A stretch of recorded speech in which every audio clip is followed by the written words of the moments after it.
अस्सलाम वालेकुम नाज़रीन, मैं हूं आपका मेज़बान खालिद जमील और आप देख रहे हैं मेरा यूट्यूब चैनल। नाज़रीन, 3 बड़ी अहम डेवलपमेंट हुई हैं जिसके नतीजे में इस वक्त इत्तेहादी हुकूमत में शामिल तमाम जमातों के हाथ पाँव फूल चुके हैं और उनकी जितनी भी इस वक्त पॉलिसीज़ हैं उन पर ना सिर्फ अंदरूने मुल्क जो मुक़तदर हल्के हैं वो तशवीश का इजहार कर रहे हैं, बल्कि अब तो अमरीका ने भी खुलकर पाकिस्तान की मुख्तलिफ़ पॉलिसीज़ के ऊपर तशवीश का इजहार करना शुरू कर दिया है। और इसमें 2 और बड़ी अहम डेवलपमेंट हैं जिसके नतीजे में हम ये कह रहे हैं कि इत्तेहादी हुकूमत के जो जितनी भी जमातें हैं और इस वक्त हुकूमत है,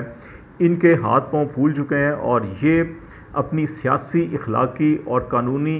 की पस्ती की इंतहा को छू रहे हैं और ऐसे ऐसे इक़दामात लिए जा रहे हैं जिनका तसव्वुर भी नहीं किया जा सकता था। इस सिलसिले में हम 3-4 आपके साथ एग्जाम्पल्स भी शेयर करेंगे और उन हवालों का भी तज़किरा करेंगे जिनकी वजह से ये सारा कुछ हो रहा है। उसमें 3 बड़ी अहम वजूहात जो है वो करार दी जा रही हैं। एक तो ये कि पिछले 4-5 महीनों के अंदर इमरान खान की जो पॉपुलैरिटी ग्राफ है वो कम नहीं हो रहा और मुसलसल उसके अंदर इजाफा हो रहा है, जिसकी वजह से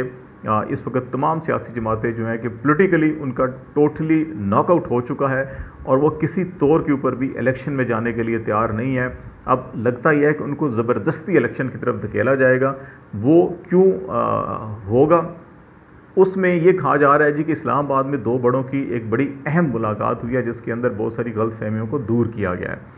अब ये 2 जो बड़ों की मुलाकात थी, इनमें कहा जा रहा है जी कि एक पिंडी के साहब हैं, एक इस्लामाबाद के साहब हैं, बनी गाला वाले, और इनकी जो मुलाकात है उसमें इस चीज़ पर इत्तफाक़ राय पाया गया कि अगर मुल्क को इस सारे पॉलिटिकल और इकनॉमिक क्राइसिस से निकालना है तो फिर हमें जितना जल्द हो सके उतना पॉलिटिकल स्टेबिलिटी उतनी जल्द कायम की जाए। और पॉलिटिकल स्टेबिलिटी कायम करने के लिए ज़रूरी है कि इलेक्शन लेके एक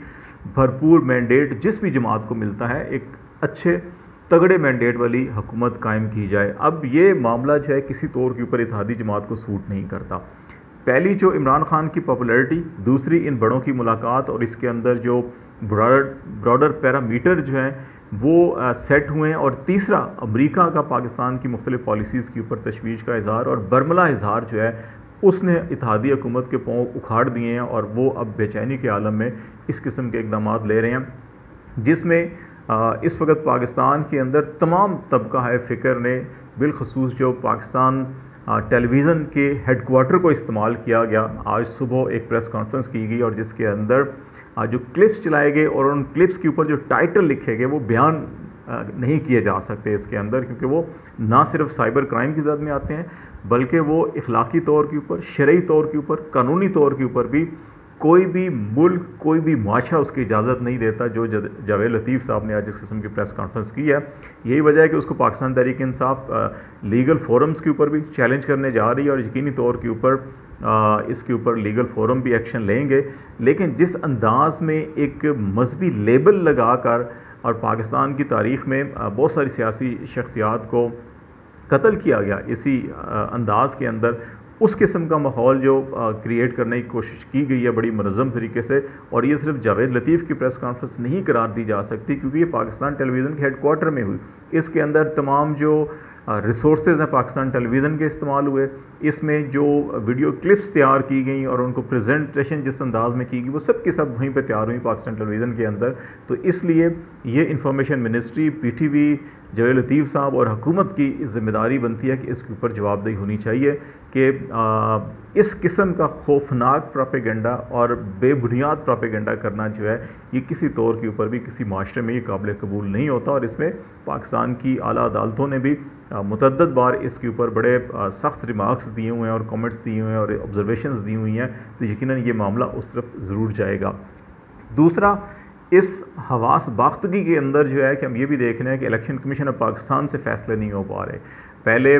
जो ज़िमनी इलेक्शन अनाउंस किए गए, जिस अंदाज़ में इस्तीफ़े कबूल नहीं किए गए पाकिस्तान तहरीक इंसाफ के, अगरचे कासिम सूरी ने पास करके भेजे थे, फिर जिस अंदाज़ में उसमें से मखसूस को 11 इस्तीफ़ों को मंजूर किया गया और फौरी तौर के ऊपर ज़िमनी इलेक्शन अनाउंस किया गया, फिर उस मामले के ऊपर जो है कि हाई कोर्ट का डिसीजन एक सीट पे था, तमाम सीट के इंतखाबात कैंसिल कर दिए गए। फिर ऐसी डेट अनाउंस की गई जो 12 रबीउल अव्वल बनती थी। इनको इतना अंदाज़ा नहीं है, हालांकि इलेक्शन कमीशन हर चीज़ को देख कर फैसला कर रहा है कि अब अगर अभी आप इनपुट कह रहे हैं जी हमने सूबाई हुकूमतों से इनपुट लिया, सूबाई इलेक्शन कमीशन से लिया, लॉ मिनिस्ट्री से लिया, इंटीरियर मिनिस्ट्री से लिया, तमाम मुतलका इदारों से इनपुट लिया, तो हमें ये इलेक्शन मुलतवी करने पड़े, तो क्या दोबारा जब डेट रखने जा रहे थे तो इनको इतना नहीं समझ आ रही थी कि ईद मिलादुन्नबी वाले दिन जो है कि वो डेट फिक्स कर दी गई। फिर जब इसको पोलिटिकली पॉइंट आउट किया गया तो अब जो है कि वो उन 8 हलकों में जहाँ पे पीटीआई के इस्तीफ़े जो है कि मंजूर किए गए थे, उन पर जो है कि अब 16 अक्टूबर की डेट मुकर्रर की गई है, वहाँ पे इलेक्शन होगा। तो इस तरह क्योंकि इलेक्शन कमीशन को भी अब ये नज़र आ रहा है कि इमरान खान की जो पॉपुलैरिटी है और 2/3 हर तरफ से जितने इस वक्त सर्वे किए जा रहे हैं अंदरूनी मुल्क बैरून मुल्क, सब की ओपिनियन है कि इमरान खान इस इलेक्शन के अंदर 2/3 अक्सरियत लेकर पार्लियामेंट में पहुंचेगा। तो 2/3 अक्सरियत का मतलब ये है कि वो तमाम अनासर या इदारे जो गैर कानूनी कामों के अंदर मुलव्वस हैं, गैर आइनी कामों के अंदर इस वक्त मुलव्वस हैं, या ताकत का जो है कि वो जबर से इस्तेमाल कर रहे हैं, गलत इस्तेमाल कर रहे हैं कानून का, उन सब को एक ख़दशा ये लगा हुआ है कि अगर 2/3 अक्सरियत से आएगा तो फिर बहुत कुछ जो है कि हुकूमत के हाथ में होगा, वो बहुत कुछ कर सकेंगे, आइन भी बदल सकते हैं। तो इसलिए इन सब के हाथ पाँव फूले हुए हैं और इस सूरत हाल के अंदर अजीब व गरीब फ़ैसले हो रहे हैं। तो अब लगता ये है कि इस सारी सिचुएशन के अंदर जो मुलाकात हुई थी, अब उस पर भी हम बात करेंगे आगे होने क्या जा रहा है। लेकिन इसके साथ साथ जहाँ पे अमरीकी सफारतकारों की यहाँ पे सरगर्मियाँ देखी गई, केपी चीफ मिनिस्टर के साथ ब्रिटिश हाई कमिश्नर की सरगर्मियाँ, इमरान खान से मुलाकात, फिर रॉबिन राफेल की ख़बरें आई कि उनकी मुलाकात हुई। तो इस सारे तनाजुर के अंदर अमरीकी दफ्तर ख़ारजा के जो तर्जमान है उनका बयान जो है वो बड़ा काबिल ज़िक्र है कि उन्होंने पाकिस्तान में इस वक्त जो मीडिया पर पाबंदी है, आज़ादी इज़हार पर पाबंदी है, बुनियादी इंसानी हकूक़ के हवाले से जो खिलाफ वर्जियाँ हो रही हैं हुकूमती सतह के ऊपर,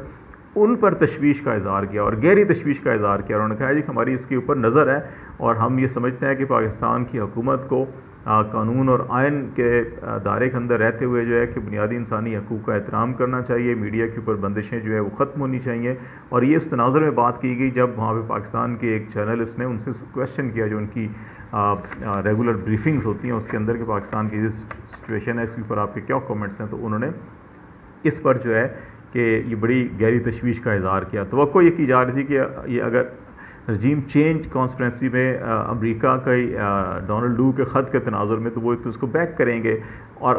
अमेरिकन स्पोक्स पर्सन मुतअद्दिद बार मुख्तलिफ इशूज़ के ऊपर उनसे सवाल किए गए पिछले 3-4 महीनों पे, लेकिन बड़े मुहतात उनके कमेंट्स थे। लेकिन इस बार उन्होंने बड़ी खुलकर बात की और बड़ी गहरी तशवीश का और नाराज़गी का इज़हार किया कि पाकिस्तान के अंदर जिस तरह से बुनियादी इंसानी हकूक़ की खिलाफ वर्जियाँ हो रही हैं। तो इस तनाजुर में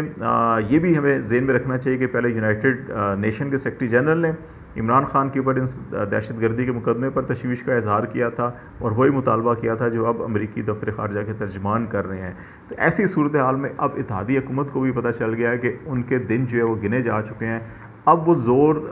बज़ोर ताकत और वो तमाम वो हथकंडे इस्तेमाल कर रहे हैं, मजहबी कार्ड और वो तमाम मामला जो किसी ज़माने में पाकिस्तान मुस्लिम लीग नून बेनज़ीर भुट्टो के ख़िलाफ़ इस्तेमाल करती थी। तो अब देखना ये होगा कि पाकिस्तान की अदलिया और इदारे जो हैं कि इसके ऊपर क्या स्टैंड लेते हैं।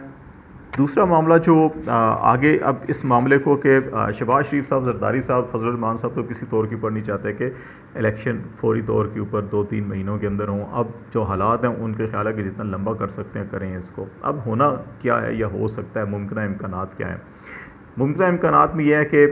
कन्वे किया जाएगा शहबाज शरीफ साहब को इस सारी सूरत हाल के बारे में कि जनाब बेहतर है कि आप खुद क्विट कर जाएं और इलेक्शन की तरफ जाएं। अगर वो नहीं जाते और इत्तेहादी उसी तरह से करते हैं जिस तरह से पिछले 3-4 महीनों से कर रहे हैं, तो फिर गालिब इम्कान 2 इम्कानात हैं। एक ये है कि जी के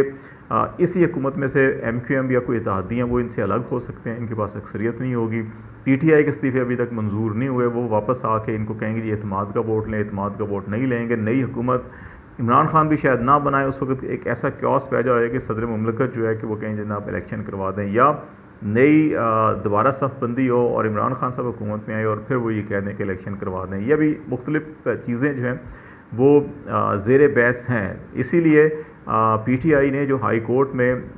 तमाम अरकान के यकमुश्त इस्तीफ़ों की मंजूरी के हवाले से हाई कोर्ट का फ़ैसला था जो PTI की दरख्वास्त मुस्तरद की गई थी, उसके खिलाफ अपील सुप्रीम कोर्ट में जमा करवाई, लेकिन फिर वापस ले ली गई। शायद अभी उनके ज़हन में ये एक ऑप्शन है कि असम्बली के अंदर अगर जाना पड़ा तो वो जाकर, तो क्योंकि अब सुप्रीम कोर्ट का 63A के हवाले से बड़ा फ़ैसला दो टोक और वाज़ेह है कि कोई रुकन जो है कि वो वोट देता भी है तो उसकी गिनती नहीं होगी। तो ऐसी सूरत में इस हुकूमत को गिराना कोई इतना ज़्यादा मुश्किल नहीं होगा। और दूसरा, जो इमरान खान बारहा ये कह रहे हैं, अभी भी उन्होंने कहा जी कि हम सितंबर के अंदर ही इस्लामाबाद में कॉल देंगे इस्लामाबाद में धरने की और इस्लामाबाद की तरफ लॉन्ग मार्च की। तो ये दोनों ऑप्शन मौजूद हैं। अब देखते हैं कि हुकूमत कौन सा रास्ता इख्तियार करती है और इमरान खान साहब कौन सा ऑप्शन इस्तेमाल करते हैं इस हुकूमत को घर भेजें। और इलेक्शन के लिए फ़िलहाल आज तक के लिए इतना ही। खालिद जमील को इजाज़त दीजिए। अल्लाह हाफिज़।